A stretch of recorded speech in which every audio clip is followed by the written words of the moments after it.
ఎవరికి వెళ్తుందని ఎట్లా చెప్తామండి?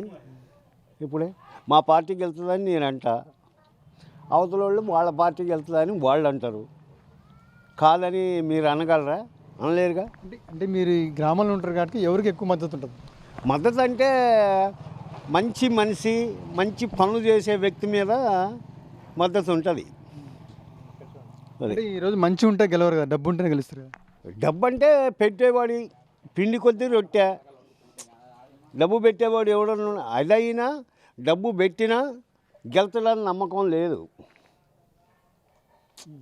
మంచి మనిషి 10 మందికి సాయం చేసే వ్యక్తి అయితే గెలుస్తాడని నా నమ్మకం.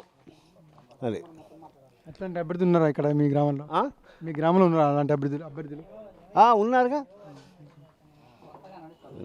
ఎవరైనా చెప్పగలుగుతారా? ఎవరైనా చెప్తారా? అట్లా చెప్తామండి. మంచివాడు అని చెప్పారు కదా, చెప్పండి. మంచోడు, ఇప్పుడు నేను మంచోడిని, నన్ను కూడా ఎన్నుకోవాలనుకుంటారు. కానీ నా ఆరోగ్య రీత్యా బాగలేదు కాబట్టి నేను ఉండట్లేదంటే మా తతిమ్మ పిల్లలు వాళ్ళు ఉంటున్నారు. వాళ్ళలో ఒకళ్ళు గెలవచ్చు. ఈ సర్పంచ్గా వార్డు కౌన్సిలర్గా అభ్యర్థులు పోటీ చేసే వాళ్ళకి ఎలాంటి అర్హత ఉండాలి?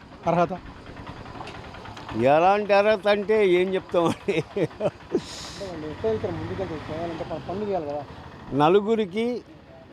నలుగురి మేలు కోరి నలుగురికి మంచి పనులు చేస్తే ఒకసారి కాదు, వాడు 10 సార్లు నిలబడ్డా వాడే గెలుస్తాడు. ప్రజల మనిషి కావాలా, ప్రజల మనసు కోరుకునే వ్యక్తి కావాలా.